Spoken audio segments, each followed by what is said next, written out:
Silahkan.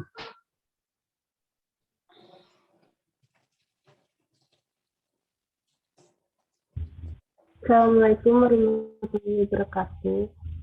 Waalaikumsalam warahmatullahi wabarakatuh. Ada, aman. Alhamdulillah, hari ini kita masih diberi nikmat sehat dan juga bisa berkumpul di bedah buku yang akan Tesya bawakan. Tapi sebelum itu kita doa bersama dulu ya, baca Al-Fatihah. Yang mati berdoa mulai.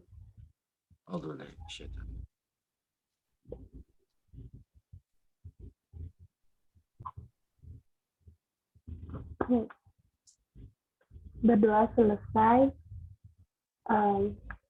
Mudah-mudahan lancar ya, Tesya. Tesya udah siap? Siap, insya Allah.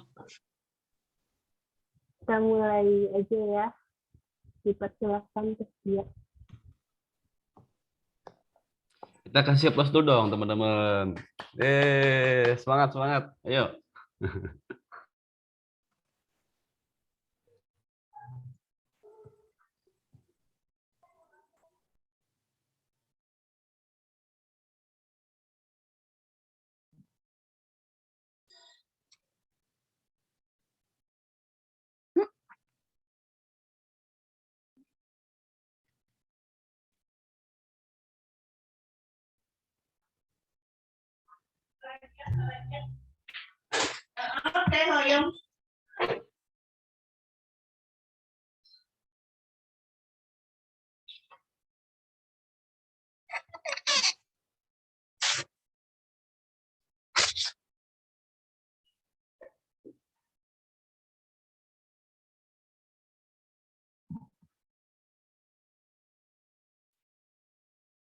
Bentar ya.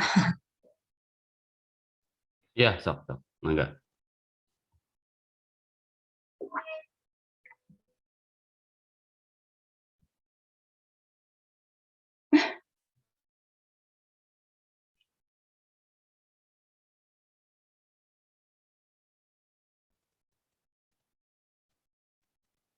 Kok nggak muncul?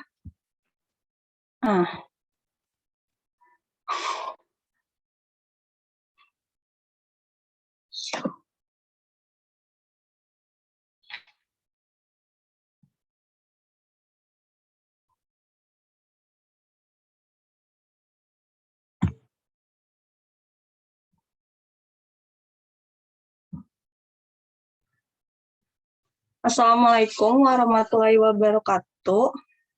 Waalaikumsalam warahmatullahi wabarakatuh. Di sini Cynthia mau presentasi tentang buku yang Cynthia baca, The Psychology of Money, dari Morgan Housel. Langsung aja. Katanya, mengelola uang dengan baik tidak ada hubungannya dengan kecerdasan dan lebih banyak berhubungan dengan perilaku.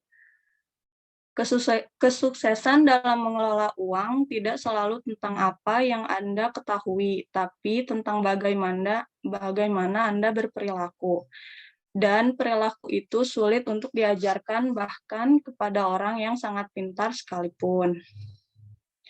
Seorang jenius yang kehilangan kendali atas emosinya bisa mengalami bencana keuangan. Sebaliknya, orang biasa tanpa pendidikan finansial bisa kaya jika mereka punya sejumlah keahlian terkait perilaku yang tak berhubungan dengan ukuran kecerdasan formal. Nah, di sini kita disuruh memilih buat menjadi kaya atau tetap kaya.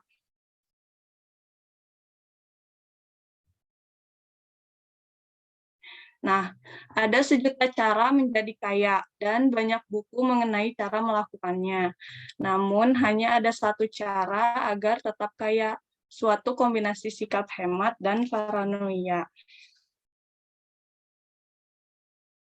Mendapat uang itu satu hal, menjaganya itu lain cerita. Di sini, Michael Moritz, miliarder pemimpin Sequoia, kapital ditanya Charlie Rose mengenai mengapa Sequoia sangat berhasil. Lalu Moritz menjawab, saya pikir kami selalu takut gulung tikar. Terus Rose bertanya lagi, benarkah? Jadi intinya rasa takut hanya paranoid yang bertahan. Terus Moritz jawab lagi, ada banyak benarnya itu. Kami anggap besok tak sama dengan hari ini. Kami tak boleh lalai. Kami tak bisa berasumsi bahwa keberhasilan kemarin akan menyebabkan nasib baik besok. Nah, contoh kasusnya dari Jesse Livermore sama Abraham Germansky. Jesse Livermore itu trader bursa saham terbesar pada masanya. Pada 1929, Jesse Livermore sudah jadi salah satu investor paling terkenal di dunia. Tapi, satu minggu pada Oktober 1929, lebih daripada sepertiga nilai bursa saham hilang. Hari-hari itu dikenang sebagai Black Monday, Black Tuesday, dan Black Thursday. Tapi si Jesse Livermore ini, dengan campuran kejeniusan dan keberuntungan, dia ngambil posisi short, melawan pasar, bertaruh bahwa saham akan turun. Terus dalam 1 bulan terburuk sepanjang sejarah bursa saham, dia menjadi salah satu orang paling kaya di dunia. Tapi di balik itu ada Abraham Germansky, seorang multijutawan pengembang properti yang mendapat untung besar selama 1920-an. Itu berkeliaran di jalan New York dalam keputusasaan karena si Abraham ini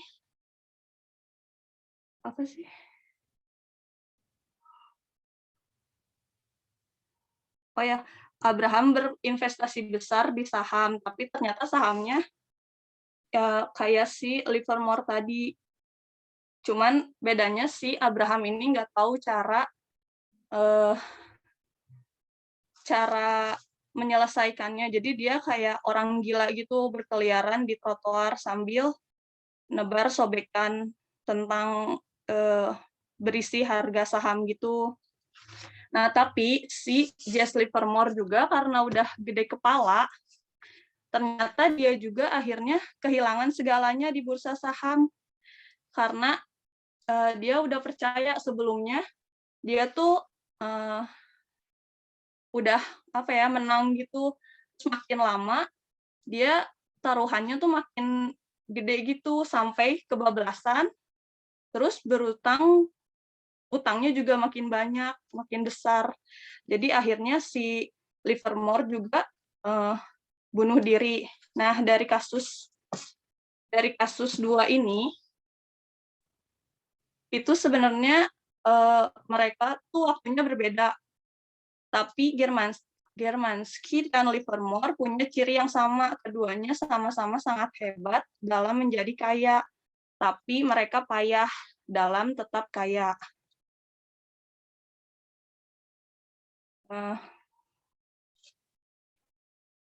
Dari si Moritz tadi juga sebenarnya simple banget, kayak berinvestasi itu harus konsisten sama bertahan gitu. Jangan karena kita menang di awal tuh dia akhirnya kayak bertaruh lebih besar lagi, tapi ke depannya kita belum tahu bakalan sahamnya naik atau malah jadi turun kayak gitu.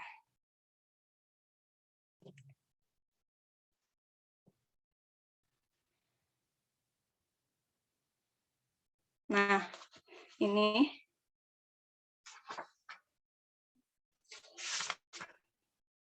kekayaan adalah apa yang Anda telah lihat. Kekayaan adalah mobil mewah yang tadi beli, berlian yang tadi beli, arloji yang tadi kenakan, pakaian yang tadi pakai, penerbangan kelas 1 yang tadi naiki. Kekayaan adalah aset finansial yang belum diubah menjadi barang yang bisa dibeli. Ibaratnya tuh kayak tuh ibaratnya berolahraga. Jadi udah olahraga tuh kita pasti kayak mikir, oh ya kita berhak makan besar gitu. Karena kita udah membakar kalori kita sebelumnya dengan olahraga tadi. Tapi sebenarnya itu tuh nggak seperti itu gitu. Sebenarnya kaya itu susah dan memerlukan kendali diri. Namun itu menciptakan kesenjangan antara apa yang Anda dapat lakukan dan apa yang Anda pilih untuk lakukan seiring waktu.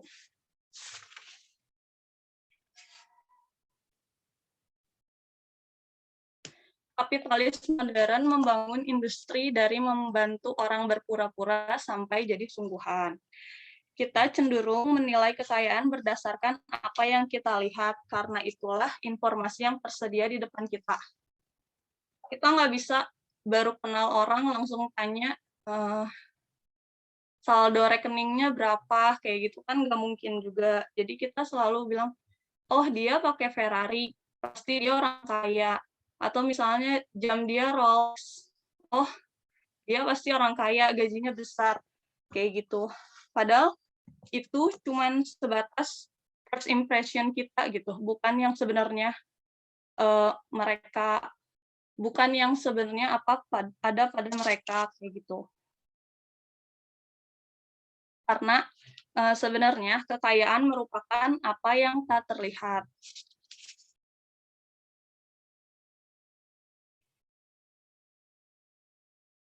Nah, menabung uang. Satu-satunya faktor yang Anda bisa kendalikan menghasilkan salah satu hal yang benar-benar penting. Kenapa kita harus menabung? Sederhana tapi gampang terlewat adalah bahwa membangun kekayaan tidak banyak berhubungan dengan pendapatan atau hasil investasi, dan banyak berhubungan dengan tingkat tabungan. Yang lebih penting, nilai kekayaan itu relatif terhadap apa yang Anda butuhkan, dan di atas tingkat pendapatan tertentu, yang Anda butuhkan hanyalah apa yang ada di bawah ego Anda.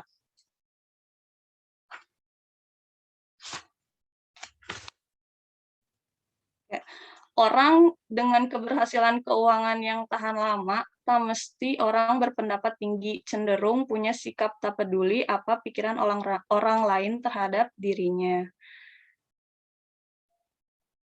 Oh ya, orang yang keberhasilan keuangan yang tahan lama tuh mereka kayak nggak mikirin buat beli Ferrari, buat beli rumah besar, buat beli jam tangan yang mahal, buat beli sesuatu yang ada sama egonya mereka gitu. Mereka cenderung kayak memikirkan masa depan gitu.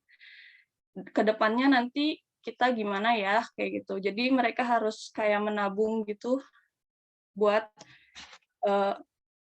supaya enggak sengsara ke depannya gitu. Mereka bisa mempertahankan si kekayaannya mereka itu. Kayak. Nah, kesimpulannya, uang bisa menghadirkan kesejahteraan, tapi di sisi lain bisa juga menghadirkan kesengsaraan, tergantung dari cara bagaimana kita menyikapinya dan mengelola uang yang kita punya.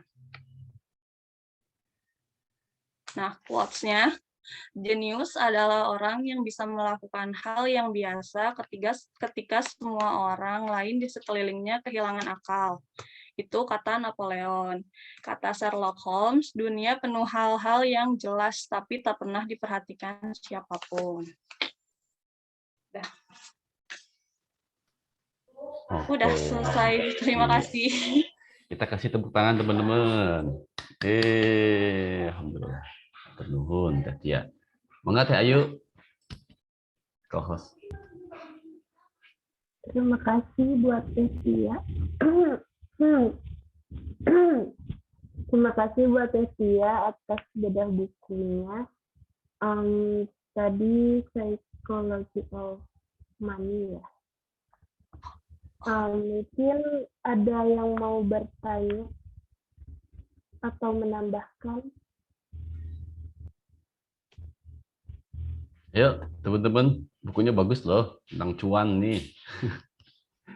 Ya, Psychology of Money, cara uang dipandang dari sudut pandang logik gitu, mindset tentang uang lah gitu ya. Sebenarnya bukunya tuh kebanyakan cerita kan. Jadi tiap babnya tuh ada cerita antara dua orang gitu. Jadi kita bisa ngebedain si orang ini sama orang yang kedua tuh cara ngelola uangnya tuh kayak gimana gitu. Oke. Makanya presentasinya sedikit karena kebanyakan cerita gitu. Jadi sama Sinta dirangkum aja. Iya. Contoh ceritanya, Teh Tia coba. Apa? Nah, itu pertanyaan tuh. Gimana Pak Eko? Contoh cerita dalam pengelolaan uang orang yang berbeda itu gimana contohnya? Ya itu kayak si Jess Livermore sama si Germani. Terus si Moritz juga sama si Buffett. Kalau Buffett ternyata dia tuh nggak berhutang banyak. Jadi dia tuh emang investasi pakai uangnya sendiri gitu. Nggak bergantung sama orang lain kayak gitu. Karena kayak si Livermore sama si Germansky itu dia tuh ngutang banyak gitu karena sebelumnya mereka kan udah menang gitu di investasi. Terus akhirnya gede kepala gitu jadinya minjem uang supaya dia lebih kayak lebih beruntung gitu. Ternyata di depannya tuh mereka malah kehilangan sahamnya gitu. Kayak gitu, Pak. Oke. Jadi kayak serakah gitu. Hanya investnya ke binomo deh. Drakens ya. Drakens. Iya. Ya, aku boleh tanya nggak? Nah, tuh. Boleh. Mangga Teh Ayu. Kalau menurut buku itu lebih baik menabung atau berinvestasi sih, Teh? Terus apa kelebihan kekurangan? Kalau di buku ini tuh kayak kalau mau investasi ya investasi tapi jangan serakah gitu. Tapi hasil dari investasinya juga mereka harus nabung gitu kayak buat mikirin ya itu tadi masa depan kan kita nggak bisa di luar kuasa kita kan, di depan itu bakalan kejadian kayak gimana kayak gitu. Jadi kalau mau investasi ya silahkan tapi jangan yang keburu-buru gitu. Kayak gitu. Iya, betul. Bagus tuh pertanyaan Teh Ayu tuh. Ini harusnya dijawab sama Bu Yoyo nih. Bu Yoyo, Menteri Keuangan nih, paling jago. Milih investasi apa menabung? Plus minusnya gimana? Bu Yoyo kayaknya lagi di Elf ya. Ada Teh? Kedengaran suaranya? Kayaknya. Like Elf. Ada. Nah, boleh kasih tambahan dong. Dari Menteri Keuangan langsung nih. Mending nabung atau investasi gitu ya? Ya, gimana tuh Teh? Mungkin dilihat lagi kondisi kitanya itu seberapa kaya mungkin ya Kang ya. Pernah dapat ilmunya tuh gini. Jadi kita tuh bisa membagi tahapan dari pendapatan yang kita punya. Pertama itu untuk living, untuk biaya kebutuhan. Setelah biaya kebutuhan itu cukup, usahakan kita giving, memberi dulu, jadi bagi-bagi dulu. Nah, mudah-mudahan itu nambah kekayaannya ya. Kemudian udah bisa giving itu, usahakan punya dana darurat untuk saving. Nah, salah satunya itu saving. Nah, setelah saving bisa untuk ada yang pernah sharing gitu ya. Kalau yang single berapa kali biaya hidup, misalnya seperti itu. Kalau yang sudah berkeluarga ada yang sampai 6 sampai 9 bulan harus punya dana darurat seperti itu, Kang. Kemudian kalau dana darurat saving tadi sudah kita punya, nah usahakan kalau saving kan hanya untuk jaga-jaga ya. Jangan sampai uang yang kita punya itu tuh nganggur gitu ya. Nganggur. Nah, kalau punya yang nganggur lebih baik dijadikan usaha atau investasi seperti itu, Pak. Iya. Mungkin itu sih yang saya tahu. Oke. Itu kan mencerahkan kan ya. Kalau jawaban langsung dari Menteri Keuangan mah. Sekaligus juga tadi ada manajemen keuangan bulanan mungkinnya dari Theo. Gitu ya, teman-teman ya. Jadi pertama untuk apa tadi tuh? Untuk kebutuhan hidup dulu gitu kan, living. Ya.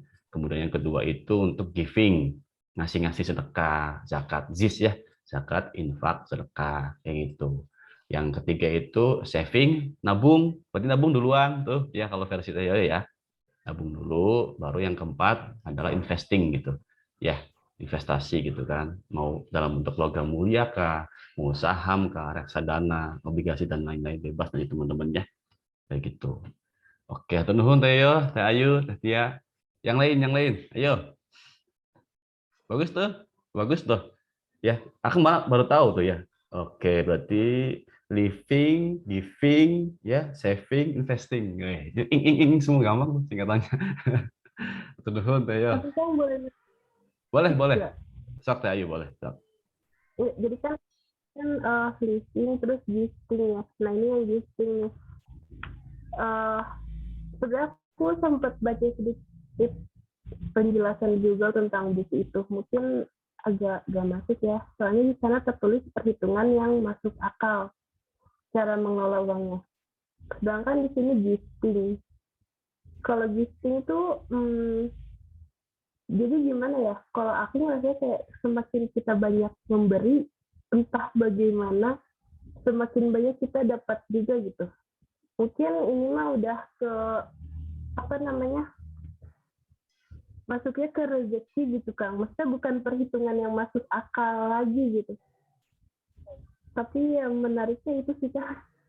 Jadi bukan masalah perhitungan yang kita dapatkan, tapi yang kita berikan gitu Kang. Ya, gitu. Iya, betul. Ya, kalau teman-teman dulu deh gimana responnya? Nih, Teh Ayu nanya. Tadi pertanyaannya gimana, Teh Ayu? Boleh diperjelas dulu pertanyaannya. Dibantu sama teman-teman.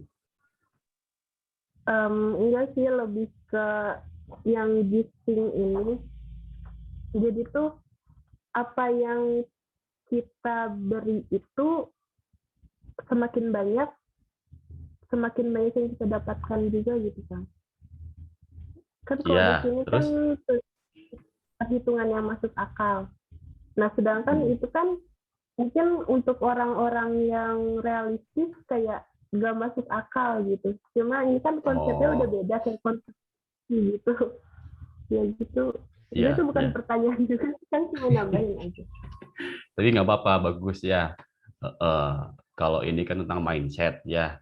Nah, kalau kita ngasih itu kan berarti kan ngeluarin tuh, bukan dapetin gitu tuh, nggak masuk akal kalau kata Teh Ayu gitu. Ini mungkin keajaiban rezeki gitu ya. Ini ranahnya Pak Yoko nih sama Pak Koko nih. Gimana menurut Ustadz tentang rezeki, konsepnya gimana Pak Koko? Boleh. Itu mah tergantung keyakinan sih. Koko juga dulu pernah sih ikut ceramahnya Yusuf Mansur tuh. Yusuf Mansur teh kasih yang Anda cintai, katanya. Wah, handphone, uang jajan satu bulan kasih. Habis ya kok. Gak logis. Yang bisa makan. Gak bisa makan. Pernah kok kayak gitu. Cuman ya diyakini aja, kalau diyakini mah insya Allah sih. Ada gantinya. Setuju, betul. Ada tuh waktu itu ada gantinya. Hah? Ada. Waktu itu ada ganti. Ada. Karena berapa persen dari yang lu keluarin? Lebih gede lah, Mbak. Mantap. Kan gini ya. Dulu kan pernah nih mau pesantren tuh di DT, kan nggak punya motor tuh, kuliah di Unikom. Pesantren di Gerlong, asramanya kan nggak punya motor tuh. Ya udah sedekahin aja jor-joran gitu. Akhirnya pas ke Cianjur dapat beasiswa kan, alhamdulillah dapat uang buat sewa ke DT itu loh, kan ada biayanya tuh 1 tahun tuh berapa gitu. Terus dikasih motor sama bokap tuh, itu di luar prediksi sih. Gitu. Dulu alirannya Yusuf Mansur gua. Iya. Sekarang Yusuf Mansur investasi. Iya. Dulu kosan gue di belakang Yusuf Mansur, berjejer kok. Di Daku Darul Quran? Enggak, di Pada Suka. Oh. Jejeran, belakangnya dia, depannya gua. Bayar listrik, tapi dia nggak mau bayar listrik. Gua yang bayar listrik. Oh, lu yang sedekah. Wah, Ya gue yang Jadi Kang Ajis lebih kaya ini. Hah? Kenapa? Lebih berada berarti Pak Ajis nih. Tapi itu mah Iya. kalau mau ngelakuin harus yakin aja sih, harus Iya, yakin. benar. Soalnya kalau udah jor-joran tuh kalau nggak yakin percuma gitu. Percuma ya Pak ya. Iya. Iya. Mungkin Betul. maksud Ayu gini, jadi antara sedekah dengan financial management itu kan dua hal yang berbeda ya. Kalau financial management itu kan ada hitung-hitungannya. Misalkan apa sih basic financial management kan harus dasarnya itu kalau di rumah itu ada dana darurat, ada dana pendidikan, sama dana kesehatan. Minimal basicnya itu. Kemudian ada platform-platform tiang-tiangnya itu kita masuk ke apa sih asuransi dan sebagainya. Baru sedekah tuh biasanya ada di paling atas kalau udah mencukupi semua dana darurat, udah ada dana pendidikan sudah ada, kemudian ada dana kesehatan sudah aman, baru mungkin masuk ke sedekah itu. Dan sedekah juga biasanya ada hitungannya tuh di financial management, entah berapa persen lah, 10% atau berapa gitu, jadi nggak semuanya dikasihin kayak gitu. Terus dari segi fikihnya juga mungkin ada hitung-hitungannya juga kali ya. Wes, fikih nih gimana Pak Dan Ajis? sebagainya. Panjang ini. Aku nggak paham tuh kayak gitu, Oh. tapi kalau dari financial apa sih manajemen, Ya. biasanya 10% kan maksimal. Biasanya tuh udah kita nggak boleh lebih dari situ. Terus emang ada beberapa ustadz, aku nggak tahu sih dari segi fikihnya seperti apa, tapi mereka juga tidak menganjurkan untuk memberikan semuanya gitu. Kalau menurut hamba, jadi ada beberapa pengusaha muslim juga dia sedekah nggak semuanya jor-joran. Jadi kita amanin dulu semua keluarga, saudara, udah layak makan belum semuanya, baru ngasih sedekah gitu. Kalau yang hamba tahu sih begitu. Begitu Mbak Koko. Neng Ayu mungkin gitu kali ya, Neng Ayu ya. Dulu juga waktu emosian kan kayak gitu, bahas sedekah aja semuanya. Iya, sedekah semuanya. Karena udah mikir kan, udah berkeluarga. Iya. Udah ada anak, ada istri kan. Udah makan belum, rumah aman. Kasih makan keluarga juga kan sedekah. Wah, itu Iya. lebih paling hebat sedekahnya. Nilainya mungkin ya Pak Tio ya. Ngasih jajan anak tuh Masya Allah. Luar biasa itu Pak Ajis ya. Apalagi ngasih jajan emaknya tuh. Nah, itu. Aduh, panjang urusannya itu. Sampai pagi ya Pak ya. Sampai pagi. Iya. Oke, nuhun Pak Koko, Pak Ajis. Pak Yoko, gimana nih menurut Pak Ustadz, Pak Kiai? Tambahin dong.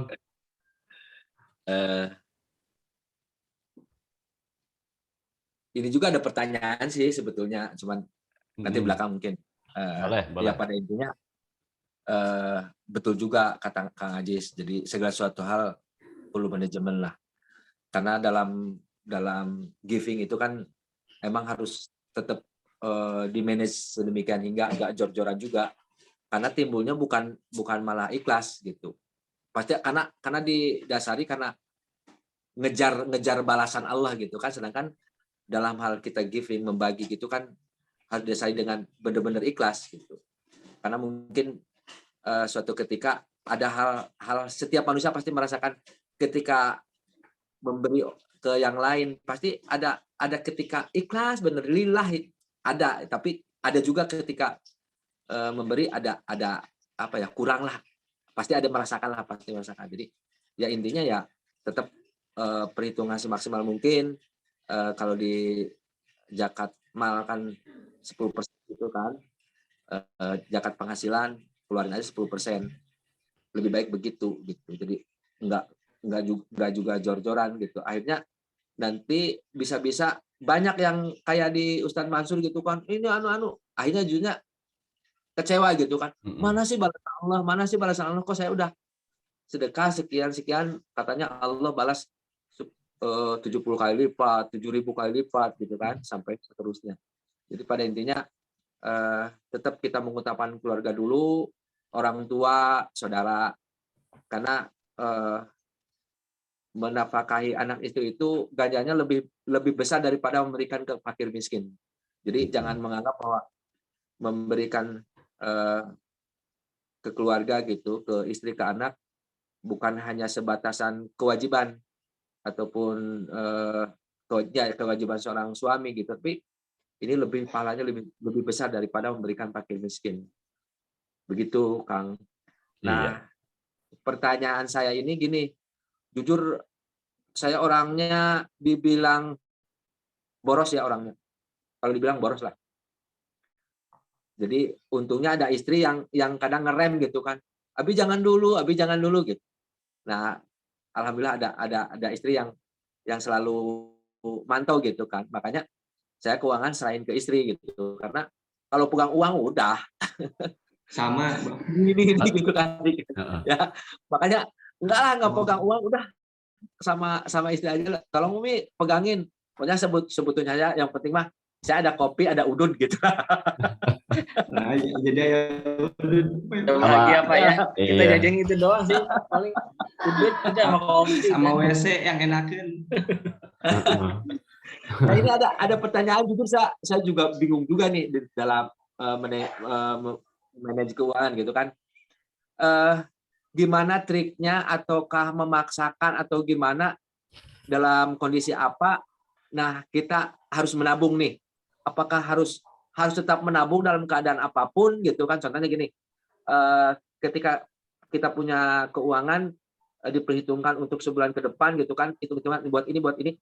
Nah, ini kayaknya nggak cukup nih. Apa kita harus tetap nabung atau gimana gitu? Oke. Kang Teo, coba. Ya, siap. Tuh nuhun Pak Yoko. Ya, Oke. makasih ya. Ya, sami-sami. Sedikit tadi ya yang Teh Ayu gitu kan, nanti sampai juga ke Pak Yoko. Kalau teman-teman mungkin dari sudut pandang fikih agama ya, karena Akang orang manajemen dari sudut pandang manajemen. Jadi nah, teman-teman mungkin pernah lihat ya Eisenhower Matrix gitu kan. Eisenhower ada yang tahu nggak? Siapa kegerangan beliau? Yang ekonomi, yang manajemen biasanya tahu sih si Eisenhower ini ya. Ini salah satu mantan presiden Amerika yang sangat sangat manajer banget lah gitu ya, beliau teh gitu, benar-benar bisa menata hidupnya dengan baik kayak gitu tuh. Nah, beliau menciptakan matriks ini gitu, matriks skala prioritas namanya. Ya, ini dulu pernah di-sharing kalau nggak salah teman-teman juga ya. Nah, jadi misal gini, analoginya sebulan kita punya 10 koin misal gitu ya, anggap aja 10 koin emas lah gitu. Nah, 10 koin emas itu nanti kita tempatkan nih ke kuadran ini, ada 4 kan, 4 kotak. Ya, 4 kotak ini dikategorikan menjadi ada yang penting, mendesak, gitu kan. Makanya do it now. Nah, kotak yang pertama ini adalah kotak yang isinya tuh living gitu. Living itu adalah kebutuhan kayak makan, minum. Itu wajib, itu nomor 1. Jadi, gimana kita mau nyelamatin orang lain? Kalau misalkan kitanya kelelep gitu kan, kitanya dulu. Ya, gitu kan. Gimana kita mau membahagiakan orang lain sedangkan kitanya menderita, gitu kan. Makanya ini yang pertama. Jadi kotak yang pertama itu biasanya living gitu, tentang makanan, minuman, kebutuhan primer. Ya. Nah, tempatkan di sini misalkan dari 10 koin itu katakan 4 masuk sini misalkan kayak gitu. Ya. Yang pertama. Kemudian yang kedua ada ya nggak penting tapi ini penting tapi nggak mendesak gitu kan. Ya udah, nanti kita jadwalkan kayak gitu. Kayak tadi tuh, misal contoh sedekah kayak gitu kan. Dia penting tapi nggak mendesak kayak gitu kan. Bisa ditaruh di kotak nomor 2 di side gitu kan. Kayak gitu. Kebutuhan apa lagi nih kira-kira nih yang penting nggak mendesak? Ayo. Nah, itu kan ada tuh, kita bisa. Dan masing-masing orang biasanya beda-beda soalnya. Ya, ada yang biasanya ya orang-orang altruisme ya. Altruisme itu adalah orang-orang yang dia itu lebih penting orang lain bahagia daripada dirinya sendiri gitu. Itu ada ya, namanya altruism. Nah, si giving-nya diletakkan di yang pertama, kotak yang pertama. Ada loh, teman Akang ada. Jadi dia itu ketika gajian ya, yang didahulukan oleh dia itu sedekahnya loh. Itu ada. Kau tahu pasti tahu banyak tentang itu. Bahkan dulu pernah terjerumus dalam bidang itu. Tapi ada gitu kan, orang-orang yang sedekah di kotak yang pertama, jadikan prioritas utama dia teh. Ya, ini kan dudukan kotak pertama, di side itu kotak kedua, kotak ketiga delegate ya, kotak keempat delete. Ya. Nah, yang misalkan delete ini adalah kotak-kotak yang sifatnya itu mubah gitu ya. Kayak misalkan jalan-jalan itu kan mungkin bagi sebagian orang ada yang penting ada, tapi bagi sebagian orang lain biasa aja gitu kan. Makanya ya udah bisa dihapus juga kayak gitu tuh. Nggak penting-penting amat ada ya. Makanya balik lagi nanti ke value teman-teman gitu kan. Ada loh yang apa ya, akan punya teman juga dia itu hiburan itu nomor satu ternyata. Itu ada loh. Yes. Ya ketika gajian dia selalu memprioritaskan ini untuk liburan. Itu ada. Kayak gitu tuh.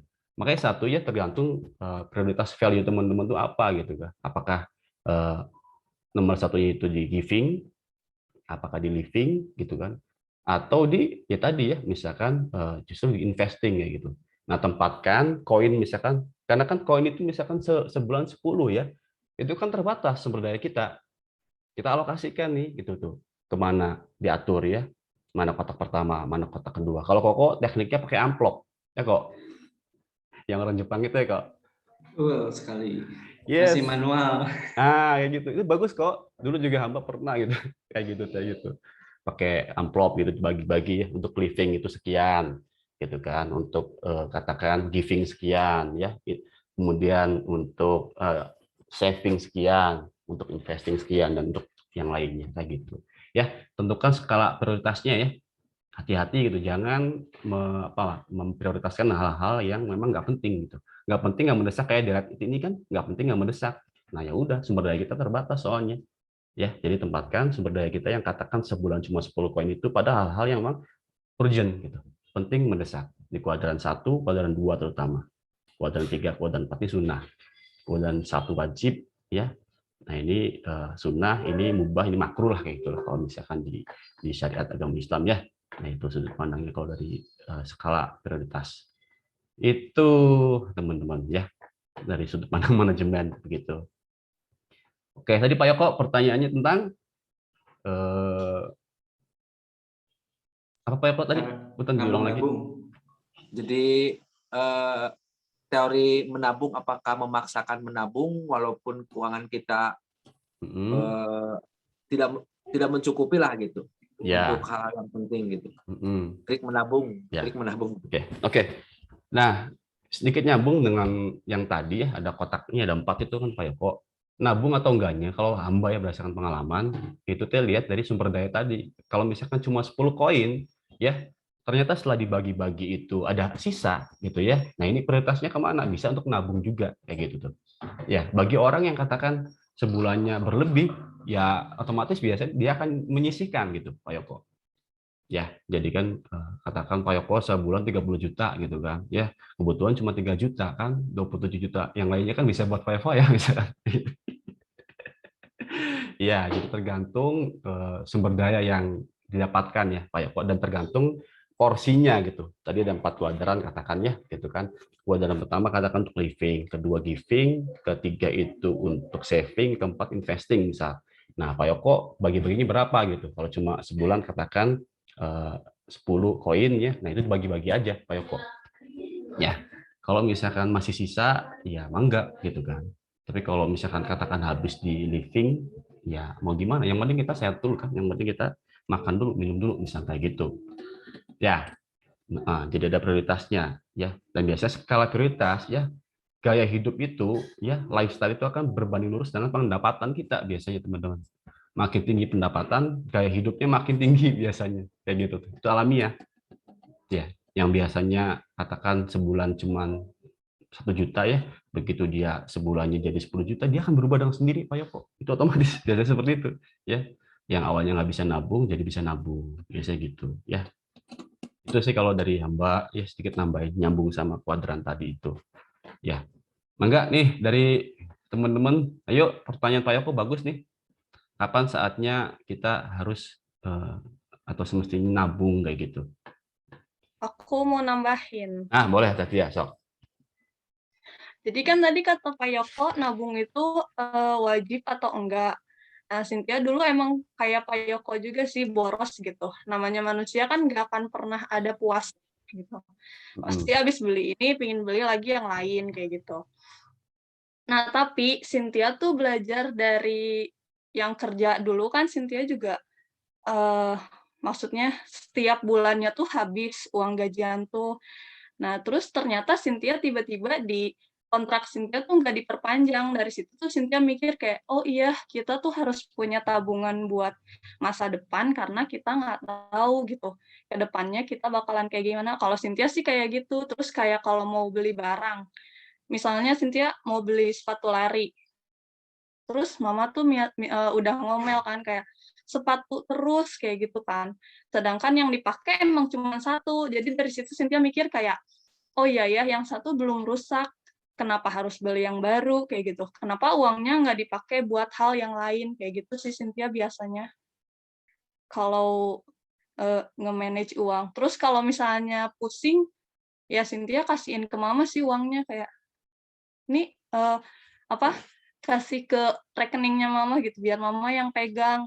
Jadi Cynthia bisa nge-stop, Cynthia harus di mana, ngeremnya tuh harus di mana kayak gitu. Iya. Kalau Cynthia.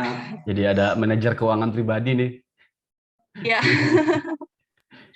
Soalnya emang boros banget dulu. Namanya, maksudnya kan masih muda, jadi pingin up aja gitu dibeli. Lihat orang beli itu, pingin beli juga kayak gitu. Tapi ternyata uangnya tuh pas-pasan gitu kan. Nah dari situ mulai mikir sih kayak, oh iya ya harus nabung nih. Kalau misalnya mau beli barang pun sekarang kayak sebenarnya bisa, maksudnya bisa beli hari itu juga gitu karena gajinya mencukupi. Tapi dipikir lagi kayak nanti bulan depan gimana ya? Ya udah jadi nabung dulu gitu buat beli si barang itu kayak gitu. Dan penting atau enggaknya juga diperhatikan kayak gitu Cynthia. Yes, betul. Oke, atur nuhun Katia, bagus gitu ya, Pak Yoko ya. Tuh dari Teh Yoyo nih, chat ya, ada di chat ya. Nabungnya biar lebih semangat, kasih judul, misalkan tabungan rumah, nah gitu tuh ya. Motor, nikah nih yang jomblo-jomblo ya, gitu. Anggo nikah sareng AA. Iya, buat nikah sama Ayang gitu kan, ada judulnya.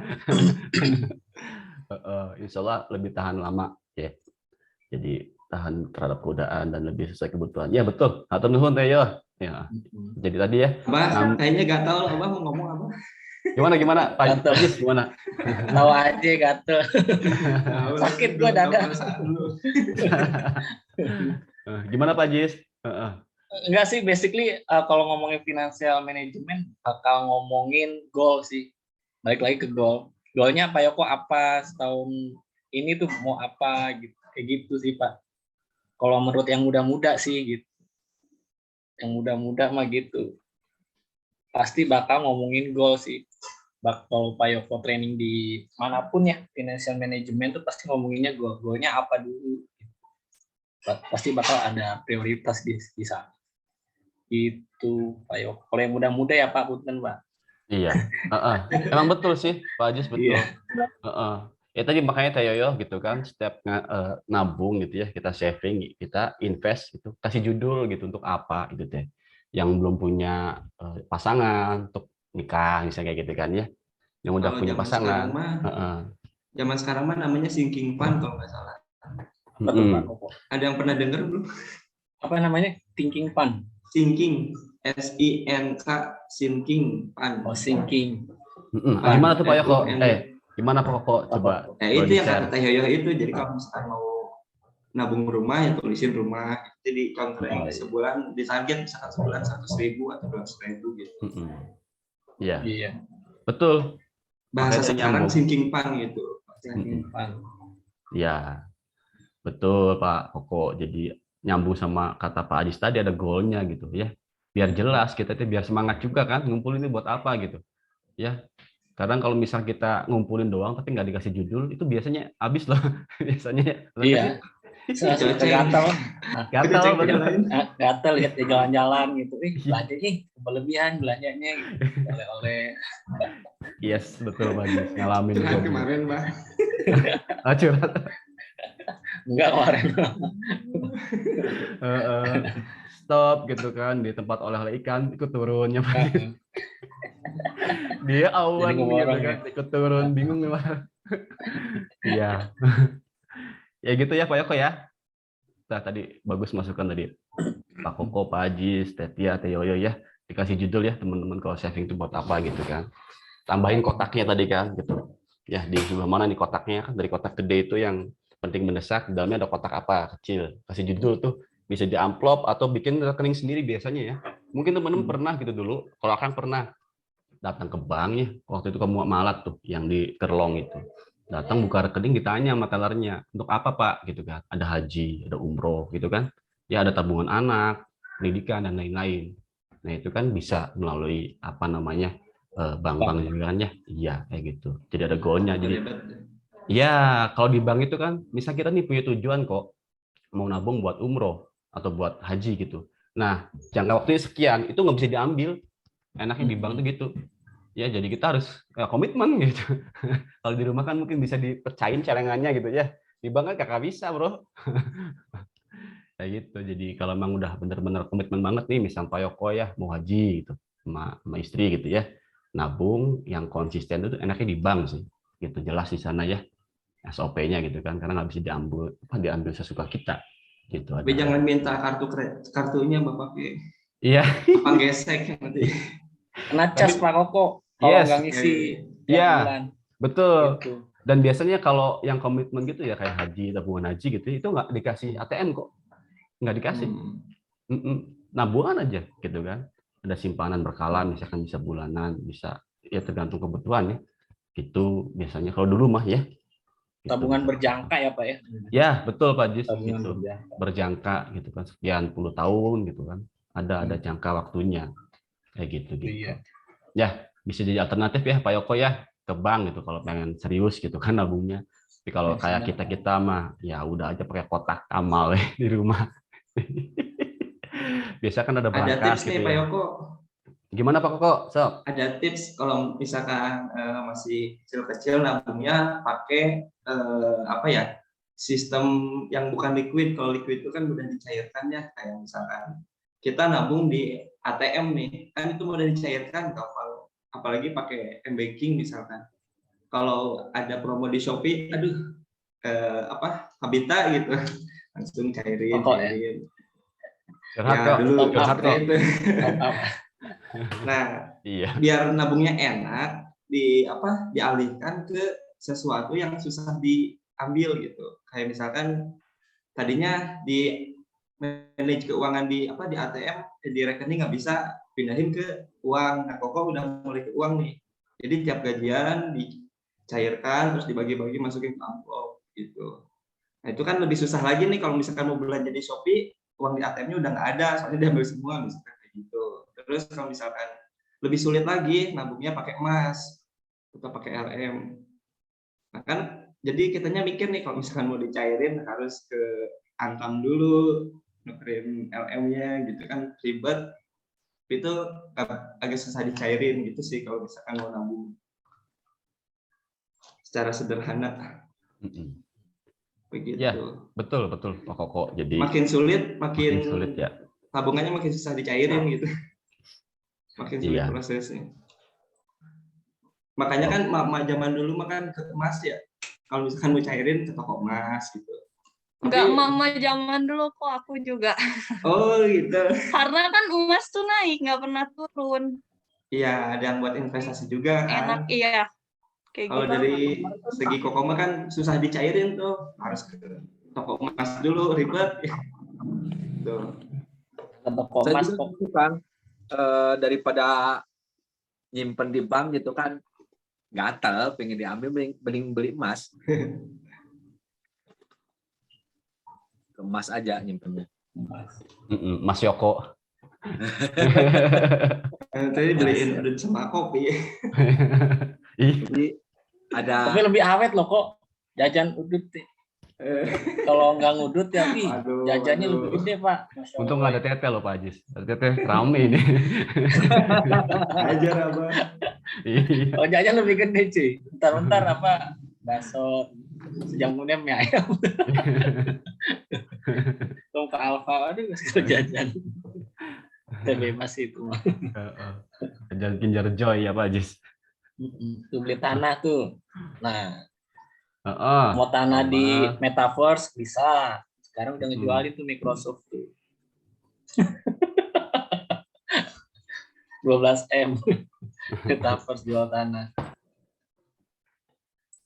Iya. Oke, gitu ya Pak Yoko ya. Mudah-mudahan bisa menjawab ya sedikit banyak gitu. Oke, ada lagi teman-teman. Yuk. Oh lanjut. Ini Bapak kayak ngasih sudut pandang lain. Boleh. Mangga Pak. Nah kan kalau kata Teh Heyo tadi kan briefing dulu, giving, terus saving, terus investasi ya. Mm. Nah, buat teman-teman yang masih ngerasa kayak Koko nih, tiap habis gajian habis. Mm. Nah, kebetulan Koko kemarin tuh baca buku judulnya Habiskan Saja Gajimu. Nah, itu dia. Oh, mantap ini. Udah Gimana pernah kok? baca, Bah? Iya. Gimana? Kita Ya, harus dulu. habiskan ini. Harus habiskan. Ya, apa ya? Mungkin psikologi kita ya. Tiap ada uang tuh pengennya ngabisin aja gitu. Betul. Nah, kalau di konsep ini prioritasnya beda. Ya, jadi yang pertama tuh giving. Yang kata Kang Tio tadi kan tergantung masing-masing sih. Cuman kalau misalkan udah gajinya udah mencukupi, terus udah wajib zakat kan sebenarnya giving tuh wajib kan. Iya. Gitu. Terus kalau dilihat dari manajemen resiko, gimana kalau misalkan kita udah mencukupi tapi nggak zakat kan mungkin sama Allah juga rezekinya dipersulit gitu ke depannya. Nah, makanya disimpan di prioritas pertama. Terus kadang juga ada yang sering ngasih orang tua tuh nggak tahu rezekinya tuh lancar terus gitu. Iya, betul. Nah, mungkin karena givingnya disimpan di pertama gitu. Terus yang kedua saving. Saving itu ya mirip-mirip sama Teh Yoyo, itu kan harus ada dana darurat. Mungkin kalau di buku ini diceritain ya kita harus nyiapin juga kan buat anak sekolah kayak gitu-gitu. Persiapan kayak mungkin rumah masuknya saving juga. Kalau misalkan yang kredit rumah kan harus harus dicicil tiap bulannya. Nah, itu harus dikeluarin pertama, bukan di akhir. Jadi setelah giving, saving. Nah, yang ketiga investing. Nah, ini mah fleksibel sih. Investing kalau misalkan ada ya investasi, kalau misalkan nggak ada nggak usah.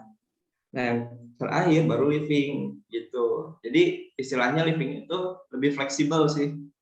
Jadi kalau misalkan jadi lebih ke gaya hidup. Kalau living itu, kalau living dibawa ke yang pertama jadinya gaya hidup. Kalau gaya hidup kita biasa glamor, misalkan agak susah kalau misalkan nurunin living ini gitu. Kayak misalkan sekali makan kita, kalau ayam kan bisa 10.000 nih, kalau telur mungkin bisa 3 kali makan atau 2 kali makan. Nah, itu kan fleksibel sebenarnya, mau makan sama telur sama ayam gitu. Jadi kalau di konsep Ahmad Ghazali ini, living itu terakhir, bukan di pertama gitu.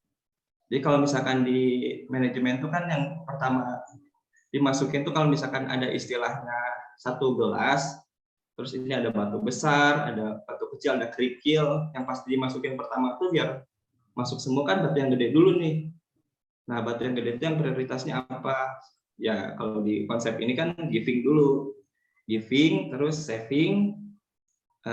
Yang fleksibel itu kan pasir. Jadi kalau misalkan pasir itu kan masuk ke selah-selah rongga-rongga batu-batu yang besar itu. Nah, itu livingnya di situ gitu. Kita mau pakai mobil atau mau naik motor. Kalau pakai mobil ya otomatis bensinnya lebih mahal gitu. Kalau misalkan motor kan bensinnya lebih murah. Kayak gitu sih. Jadi kalau di buku Habiskan Saja Gajimu, konsepnya kayak gitu. Pertama giving, yang kedua saving, yang ketiga investing, yang keempat living gitu. Jadi sudut pandangnya berbeda. Itu bukunya Pak Ahmad Ghazali tuh giving-nya ada angkanya nggak kok? Berapa persen gitu? Kalau misalkan udah wajib zakat ya 2,5% minimal gitu. 2,5% dari total penghasilan. Kan itu udah wajib. Kalau misalkan kita nggak zakat kan bisanya jadi jatuhnya dosa. Iya. Kalau nggak tahu ya nggak apa-apa, cuma kita harus tahu. 2,5% ya. Karena kan Aman guys. Kalau misalkan pengen sedekah ke orang tua ya nggak apa-apa, misalkan sebulan 200-500 gitu. Jadi nggak harus berapa-berapanya, nggak dipatok sih. Cuman di pertama ketika gajian yang disisihkan itu gitu. Iya. Kalau 2,5%-nya itu ya. Kalau kan manajemen amplop tuh. Jadi Pokok sendiri tiap gajian tuh diambil uangnya, ada yang buat bensin, ada yang buat sekolah Lubna, ada yang buat yang lain-lain juga gitu. Sampai detail belanja sayur, beli roti, belanja kurma ada. Beli ayamnya kok. Ya, ayam. Oh, ayam. Pasar. Oh, iya, tapi lebih hemat ya kok ya.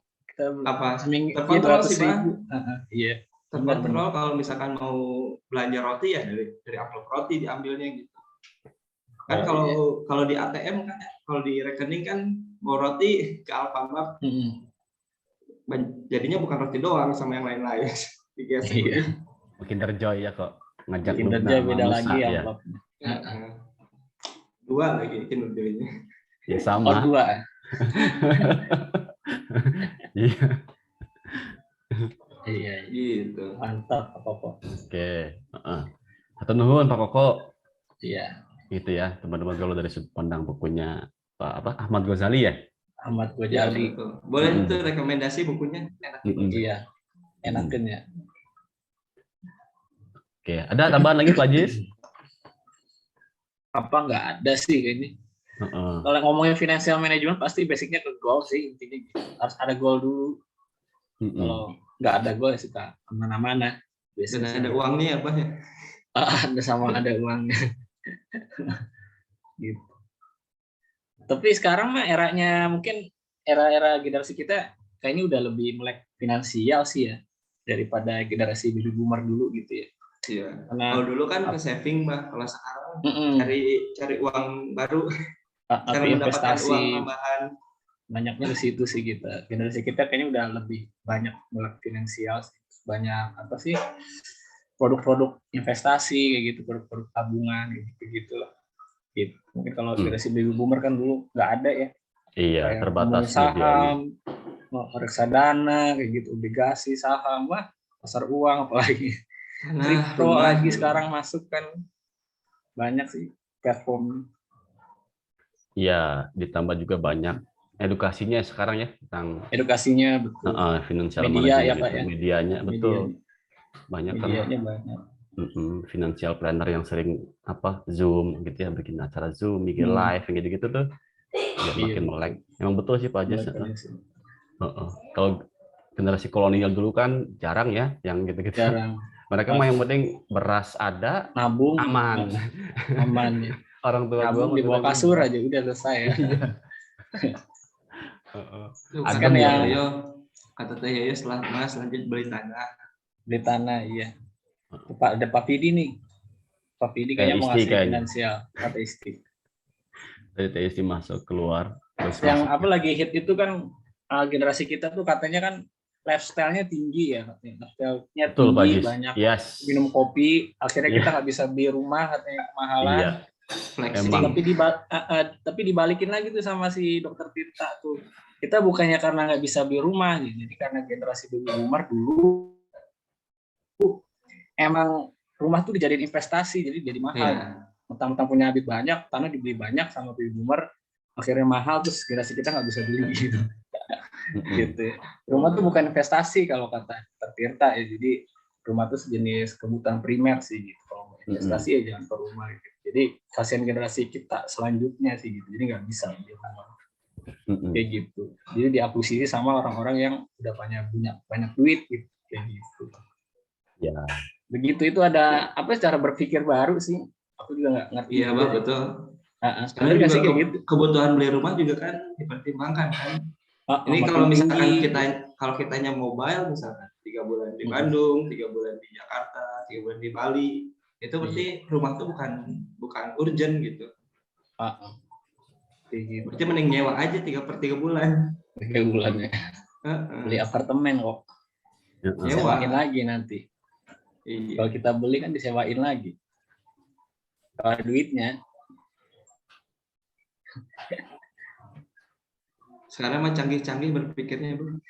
Iya, kayak gitu. Jadi dirubah jadi beli tanah sama rumah tuh bukan investasi gitu. Kasihan nanti buat generasi selanjutnya setelah kita bakal susah dapetin rumah sama tanah itu. Begitu. Oke. Silakan dilanjut Pak Jati. Iya, nuhun Pak Jis, Pak Koko, luar biasa media nih aja sih. wawasannya dari para om-om keren nih. Ya, jadi betul tadi kata Pak Jis, Pak Koko ya teman-temannya. Tadi juga apa yang disampaikan oleh teman-teman yang lain juga betul ya. Sederhananya gini sih, kalau dulu pernah dapat ilmu quote ini gitu ya. Katanya mengelola uang itu kan seni ya. Dan kalau kamu pengen aman gitu ya, bukan seberapa besar yang kita dapatkan, tapi kemampuan kita untuk bisa mengendalikan pengeluaran. Katanya seperti itu. Ya, karena walaupun segede apapun, tapi kita ya tadi gatel kalau kata Pak Hajis ya habis juga. Kayak gitu. Jadi seni mengendalikan pengeluaran itu yang paling penting katanya. Ya, ini kata apa namanya Robert Kiyosaki ya. Nanti juga ada bukunya teman-teman di kantor ya kalau mau baca. Kayak gitu ya. Jadi seni bagaimana cara kita untuk mengendalikan pengeluarannya itu gitu. Ya, walaupun gajinya 10 tapi mengeluarkannya bagus, ya ada sisanya. Tapi kalau gajinya 1000 gitu ya, tapi cara mengeluarkannya nggak bagus, ya kita hutang. Benar nggak? Ya, jadi kemampuan kita ngeremnya itu sih. Gitu ya, teman-teman. Ada lagi? Bu Istia, gimana, sehat? Apa kabar? Gimana? Udah nyambung persendiannya? Alhamdulillah. Masih di Garut ya? Ini belum, besok ke Garut. Oke. Mau nambahin deh? Apa tiba-tiba nambahin? Seni mengelola uang gitu ya, mindset keuangan barangkali. Tapi kan jago di situ gitu. Boro-boro, Kang. Teteh mah jago mendapatkan uang. Oke. Mangga ada lagi teman-teman, masih 18 menit lagi nih. Kalau ada. Gue tanya sih, cuma lagi di Arab ya. Beliau nih pakarnya tuh. Teh Yoyo atau Teh Yoyo benar pakarnya. Teo, ada saran masukan lagi? Lagi di jalan katanya tadi. Sudah sih cukup insya Allah. Boleh atau Teteh sharing gimana tuh biar punya usaha tuh, apakah tabung dulu, nyari investor kah, atau bagaimana gitu, kita bisa belajar.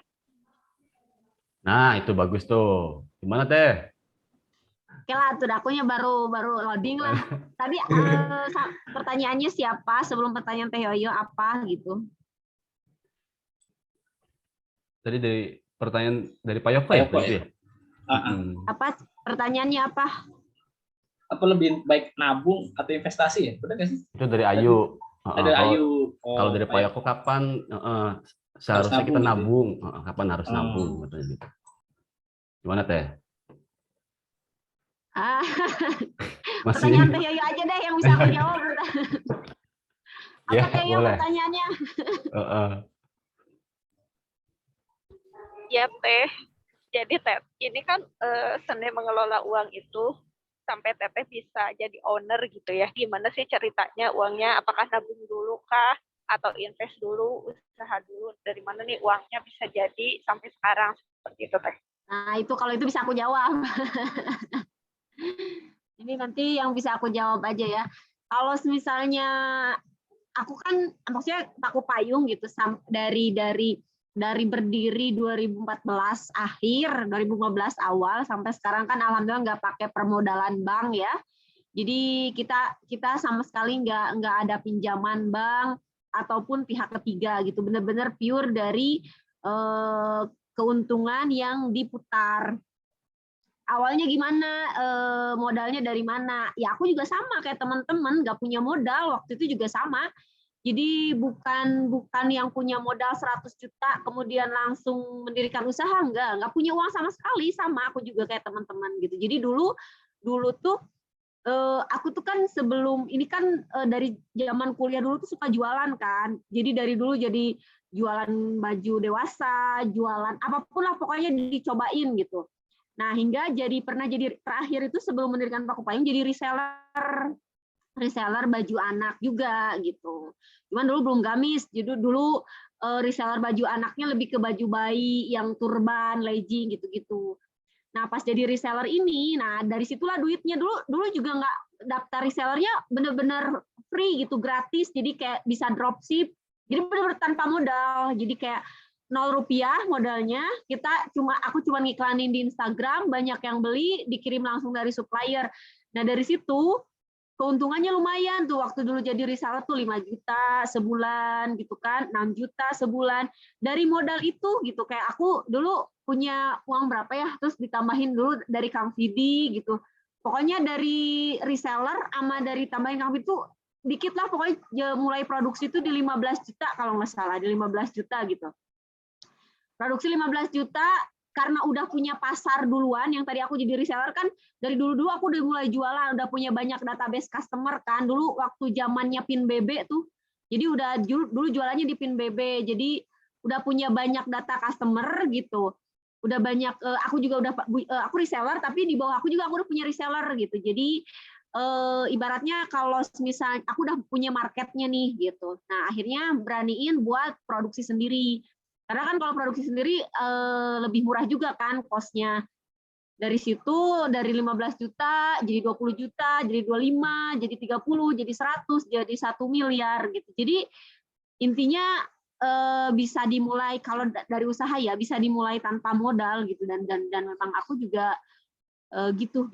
Ya itu nabung dikit-dikit misal dulu keuntungannya kalau aku per minggu dulu misal gini yang dulu sebelum masuk Teh Yoyo, sebelum masuk Kang Tio gitu kan, gimana ngumpulin biar bisa jadi 100 juta, 200 bisa modalnya bisa banyak. Jadi misal gini, aku modal misal 5 juta nih. Nah, misal jadi keuntungannya jadi 8 juta. Jadi 8 juta itu aku tarik sejuta, misal 1,8 kan jadi keuntungannya 3 juta nih. Yang 3 jutanya itu 5 juta aku putar lagi untuk modal, yang 3 jutanya misal 1 jutanya untuk operasional, 1 jutanya misal untuk gaji, yang 1 jutanya aku tabung gitu. Jadi per minggu aja tabung, per minggu 1 juta, minggu depan tabung lagi 1 juta. Jadi sebulan bisa nabung 4 juta. Terus bulan berikutnya ternyata keuntungannya lebih besar. Waktu itu waktu awal-awal tahun pertama tuh seminggu tuh bisa nabung sampai 5 juta per minggu gitu. Jadi per bulan tuh bisa nabung sampai 20 juta awal-awal. Nah, jadi dari situ itu kan 20 juta tuh benar-benar keuntungannya di luar gaji karyawan sama di luar modal yang tadi nggak boleh diganggu gugat gitu di awal, yang tadi misal kita produksi 5 juta ya udah itu nggak boleh diganggu gugat gitu, jangan sampai ngeganggu modal. Itu awal-awal sih. Gitu, jadi intinya gitu nabungnya dikit-dikit kalau aku dulu per minggu gitu. Gitu Akang Teteh. Ya, alhamdulillah. Emang hamba kan mendampingi Teteh ini ya, jadi luar biasa beliau itu. Dari awal hamil itu kan yang harus belanja kain sendiri dan lain-lain gitu. Ya, inspiratif sekali gitu. Panjang sih kalau diceritain mah. Panjang ya, dulu maksudnya gini, jadi kayak ibaratnya gini kan kita kalau misalnya aku sih kan alhamdulillah ada rumah mertua ya, jadi tinggal waktu awal nikah di rumah mertua kan. Kalau tinggal di rumah mertua ibaratnya kita nggak punya, kalau aku sendiri kan nggak punya kos untuk ngontrak gitu kan, nggak punya kos untuk lumayan tuh kan ngontrak tuh berapa ya? 1 tahun berapa tuh Kang Tio, lumayan tuh ya kan puluhan juta. Ya 2 nah, itu motor kan lah. lumayan gitu. Jadi kalau yang masih sama mertua sebenarnya ada sisi positifnya gitu. Bisa diambil si uang itu bisa kita tabung untuk modal atau bisa kita tabung untuk hal yang lain gitu sih dulu. Jadi karena aku nggak punya kos untuk kontrak gitu kan, nggak punya kos untuk kontrak yang bisa setahun berapa, jadi si uangnya bisa aku tabung untuk modal gitu. Jadi yang masih sama mertua jangan berkecil hati gitu. Justru kita Pak bisa Ajis Pak Ajis mau beli paku payung katanya. Beli paku payung. Iya. Mau dibeli. Siapa yang mau beli? Pak Ajis. Iya Pak Ajis nih, kapan mau beli? Nggak apa-apa, aku mau ngedirin lagi brand lain aja. Ya aja lah, aku pusing. Waktunya kayaknya wow. Amin. Udah mau pensiun aja lah, nggak apa-apa aku mah. Iya. Nikmati hidup ya Teh. Tuh, Teteh udah punya darah pensiun tuh.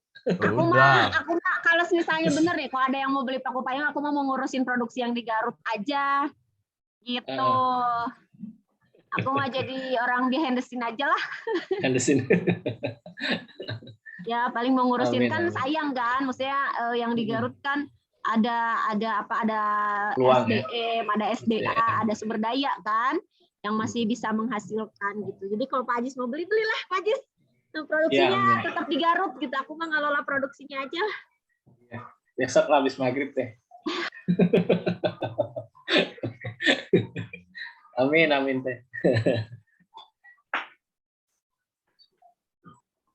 Gitu. Jadi teman-teman kalau yang mau nabung buat modal kan teman-teman punya gaji tuh, itu sisihkan gitu berapa sebulan gitu untuk memulai modal nantinya ke depannya gitu kan, usaha gitu. Senior-senior kita kan juga udah banyak yang dari Paku Payung yang jadi pengusaha kan gitu. Siapa tuh dulu tuh apa sih sampel maker sebelum Pak Yoko tuh siapa? Vivi kan, Vivi alhamdulillah sekarang udah punya brand sendiri, terusan Teiska juga gitu kan. Aku tuh malah seneng loh kalau misalnya ilmu yang di Paku Payung gitu kan bermanfaat nantinya di kehidupan setelah nggak di Paku Payung lagi gitu. Jadi justru ini teman-teman tuh kesempatannya bekerja di perusahaan yang kecil seperti Paku Payung tuh kesempatan untuk kayak bertemu manajer marketing tuh bisa langsung, ketemu dengan owner tuh bisa langsung. Kalau teman-teman di perusahaan gede, kesempatan teman-teman untuk ketemu sama direkturnya coba dalam setahun berapa kali?